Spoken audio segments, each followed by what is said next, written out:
Naaalala nyo pa ba ang nakamaskarang ito? Siya ang mid-range master noong 2000 era. Ang naging sakit ng ulo ng Lakers noong 2004 NBA Finals. Kakaibang kalibre nga naman ang mid-range shot nito mga idol, na parang nilalagay lang ang bola sa rim. Napakasimple lang maglaro ng mamang ito. Basic na basic lang sa kanya ang paglalaro ng basketball. Walang kaartihan sa katawan. Kaya sa video natin ngayon ay ating pag-uusapan ng kwentong basketball ng 3-time NBA All-Star, ang 1-time NBA champion na si Rip or Richard Hamilton. Kaya tara mga idol, diretso na tayo.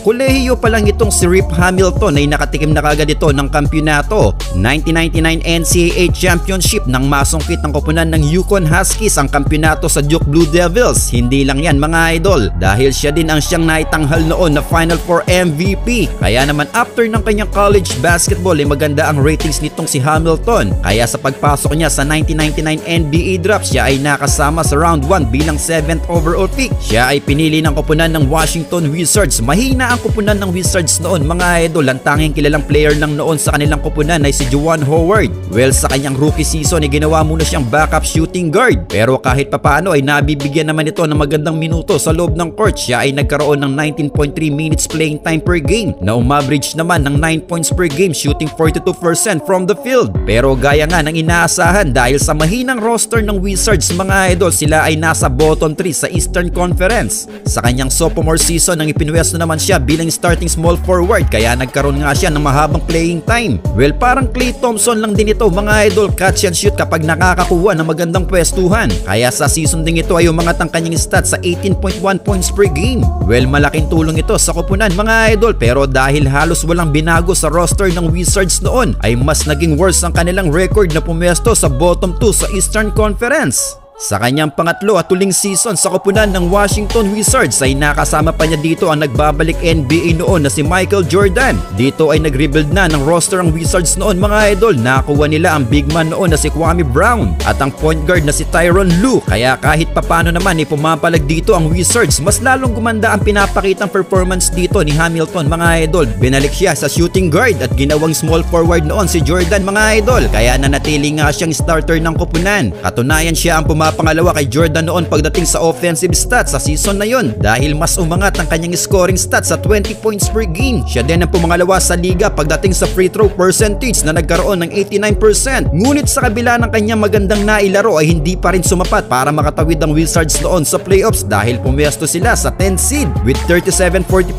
win-loss record. Well, after nga ng kanilang pagkatalong ito nang mag-rebuild muli ng roster ng Wizards at napabilang na nga sa ititrade ng koponan noon si Richard Hamilton, trinade nga siya noon papuntang Detroit Pistons. Saktong-sakto rin naman nang makuha ng Pistons noon si Chauncey Billups sa Tayshaun Prince, natutulong din sa koponan ng Detroit. Kaya sa 2002-2003 season ay ito na nga ang pinakahihintay ni Rip Hamilton mga idol, kung sa koponan ng Washington Wizards ay hindi man lang siya nakaranas na makapaglaro sa playoffs. Pagdating naman niya sa koponan ng Detroit Pistons ay walang mintis sa playoffs mga idol. Well, sa kanyang unang season sa koponan ay may nakalaan na kagad na pwesto para kay Hamilton. Siya ay ginawang starting shooting guard ng koponan. Masasabi nating isang top contender ang Pistons noon mga idol. Nakasama niya dito sila Ben Wallace, Tayshaun Prince at Chauncey Billups. Wala pa sa season na ito si Rasheed Wallace, pero talagang pangpalagan na ang kanilang roster. Well, sa kanyang unang season sa Detroit ay buong 82 games ang nailaro niya mga idol. Malaking parte agad siya sa koponan dahil umaverage agad ito ng almost 20 points per game, shooting 44.3% from the field. Talagang napaka-epektibo ng kanyang mga mid-range shots sa season ito mga idol. At sa tulong nga ni Rip Hamilton ay pinagarihan na nga noon ng Detroit Pistons ang liga. Sila ang nag-number 1 seed with 50-32 win-loss record, pero round 1 ng playoffs nang kamuntikan pang mabaliwala ang kanilang pinagpaguran sa regular season dahil muntik silang matalo ng Orlando Magic noon. 3-1 deficit pabor sa Magic mga idol, pero nakapag-comeback nga sila sa serye nilang yun at nakuha pang makapag-advance sa semifinals. Sa semis naman ang pinataob agad ang Philadelphia 76ers, ngunit pagdating sa Eastern Conference Finals ay isang pader na koponan din ang kanilang nakaharap, ang koponan ng New Jersey Nets. Sila Jason Kidd, Kenyon Martin at Mutombo mga idol. Well, guess what? Dahil nawalis lang sila ng walang kahirap-hirap noon ng New Jersey Nets. Well, natalo man sila pero pinatunayan dito ni Hamilton na isa nga siyang malaking parte sa koponan dahil sa kanyang unang playoff appearance mga idol ay umaverage siya dito ng 22.5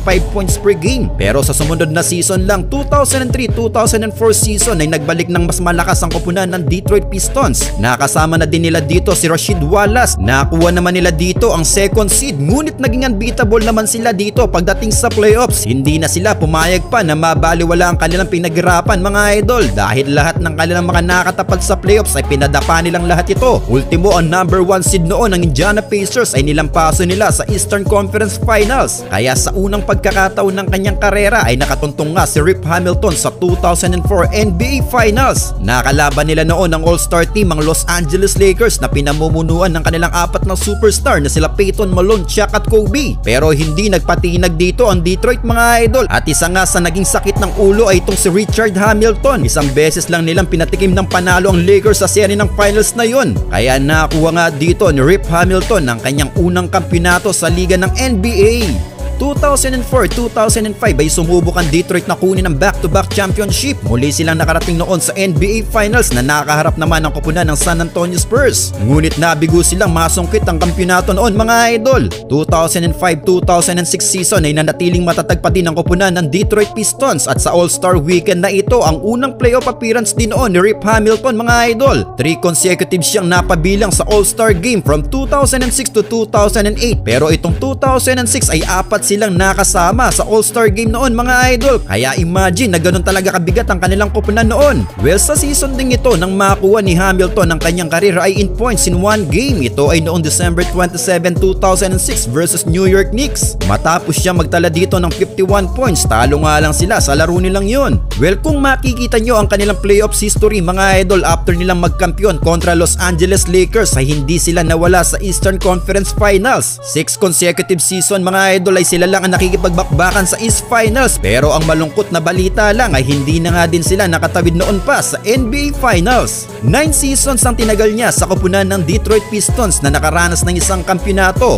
at sa season ng 2009-2010 ay tuluyan na nga nabuwag ang malakas na roster ng Pistons noon. December 14, 2011 nang lisanin na nga din ni Hamilton ng koponan. Siya ay pumirma naman sa koponan ng Chicago Bulls ng 3-year $15 million contract, pero dahil sa kanyang edad na 34 years old ang siyang paglabas ng kanyang mga injury noon mga idol. 28 games lang ang nailaro niya sa kanyang unang season sa Chicago Bulls na umaverage lang ng 11.6 points per game. At 2012-2013 ang huling season na sa liga ni Rip Hamilton, bumagsak na sa 9.8 points per game ang kanyang naiambag sa koponan. At sa kanyang last or pangatlong season sana sa Bulls ay dinecline na nga ang option contract nito. Kaya February 26, 2015 ay tuluyan na nga ang opisyal na nagretiro sa liga ng NBA si Rip Hamilton. 14 seasons ang kanyang tinagal sa liga at 34 years old na magretiro ito. Niretiro naman ng Detroit Pistons ang number 32 jersey nito noong 2017. Well, kayo mga idol, ano ang masasabi nyo sa naging karera ni Rip Hamilton sa liga ng NBA?